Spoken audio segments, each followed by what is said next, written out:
வணக்கம். இப்போ நம்ம ஸ்ரீபெரும்புதூர் சிவன் கோயில் பக்கத்தில் இருக்கோம். ஸோ இங்கே பார்த்தீங்க அப்படின்னா இங்கே ஒரு பொது கழிப்பிடம் இருக்குது இல்லையா? ஸோ நம்ம கொஞ்ச நாளைக்கு முன்னாடி ஒரு மனு ஒன்று போட்டிருந்தோம், இந்த பொது கழிப்பிடம் வந்து திறந்தில்லை அப்படின்ட்டு. அப்போ வந்து நகராட்சியிலேருந்து என்ன பதில் சொல்லியிருந்தாங்க அப்படின்னா, இது வந்து 9 மணி வரைக்கும் தான் திறந்துருக்கும், சிவன் கோயில் ஓப்பனில் இருக்கும்போது தான் திறந்துருக்கும் அப்படின்ட்டு சொல்லியிருந்தாங்க. இப்போ டைம் வந்து 9 மணி ஆக போகுது, 8:59 ஒரு 9 மணி ஆக போகுது.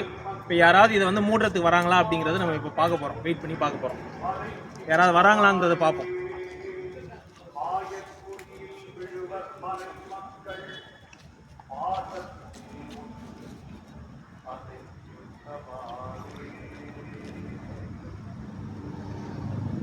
பொறுமையாக வெயிட் பண்ணுவோம், வராங்களான்னு பார்ப்போம். யாராவது மூடுறதுக்கு வராங்களான்னு பார்ப்போம்.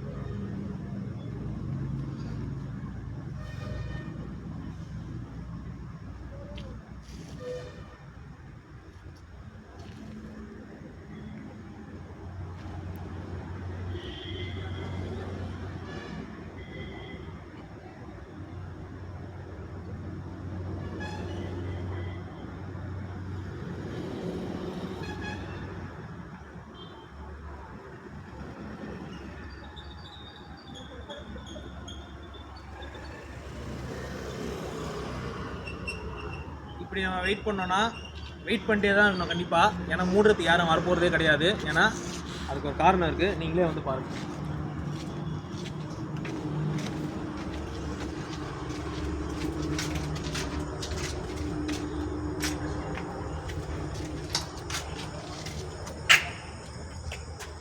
ஸோ இந்த பொது கழிப்பிடம் பார்த்தீங்க அப்படின்னா திறக்கப்படவே இல்லை. திறந்தால் தானே மூடுறதுக்கு. 9 மணி ஆனாலும் சரி, 9:30 ஆனாலும் சரி, மூடுறதுக்கு யாரும் வரப்போதில்லை. ஏன்னா திறந்து வைக்கப்படவே இல்லை. நம்ம என்ன பண்ணுறோம், ஒரு மக்களுக்கு ஒரு பிரச்சனை, அதை நம்ம வந்து பொதுவாக பொதுவெளியில் எங்கேயும் போடல. ஜஸ்ட் நம்ம வந்து கன்சர்ன் அஃபீஷியல்ஸோடைய பார்வைக்காக முதல்வரின் முகவரியில் மனுவாக வந்து போடுறோம். அவங்களுமே பதில் கொடுத்துட்றாங்க, இந்த மாதிரி சிவன் கோயில் திறந்திருக்க டைமில் 9 மணி வரைக்கும் தான் வந்து பக்தர்களின் நலனுக்காக வந்து திறந்து வைக்கப்படுது அப்படின்ட்டு. ஆனால் நம்ம அதுக்கப்புறமா வந்து செக் பண்ணோம், இல்லை. அதுக்கப்புறம் சரி ஓகே அன்றைக்கி ஒரு நாள் தான் இருக்கும்னு பார்த்தா இல்லை, இது வந்து மூடியே தான் இருக்குது. இது வந்து திறந்து வைக்கப்படுறதே வந்து கிடையாது. ஸோ இதனால் என்ன நடக்குது அப்படின்னா, ஆண்கள் அவங்க என்ன பண்ணிடுறாங்க அப்படின்னா, அவசரம் தான் இல்லையா, அவசரத்துக்காக தானே வராங்க, பொது வெளியிலேயே வந்து சிறுநீர் கழிச்சிடுறாங்க.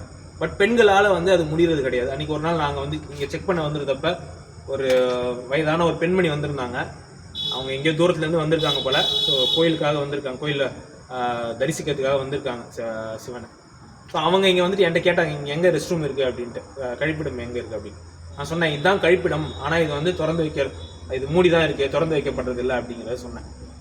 அவங்களோட நிலைமை யோசிச்சு பாருங்கள். அவங்களால ஆண்கள் மாதிரி திறந்த வெளியில் வந்து பண்ண முடியுமா? ஒரு மனிதத்தன்மையோட இந்த பிரச்சனையை வந்து யோசிச்சிருக்கணும் அஃபீஷியல்ஸ். அவங்களே இதை யோசித்து, அவங்களே இதை ஐடென்டிஃபை பண்ணி, அவங்களே இதை சால்வ் பண்ணியிருக்கணும்.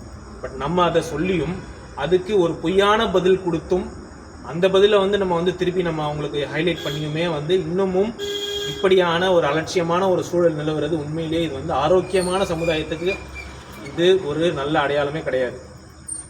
மக்கள் வந்து உள்ளே வந்து எடுத்து பண்ண மாட்டாங்க அப்படிங்கிறத நம்ம குறையா சொல்கிறோம். பட் மக்களாகிய நம்ம வந்து நிறைய பிரச்சனைகளை எப்படி ஹைலைட் பண்ணும்போது உண்மையிலேயே வந்து அது கவனிக்கப்படுதா அப்படின்னா இல்லை. ஸோ இதுக்கு என்னதான் பதில், இதுக்கு என்னதான் இதுக்கு வந்து சொல்யூஷன்? இது நியாயமா? முதல்ல ஒரு மனுவுக்கு ஒரு பொய்யான பதில் வழங்குறது நியாயமா? ஒரு பொது கழிப்பிடத்தை மூடி வைக்கிறது நியாயமா?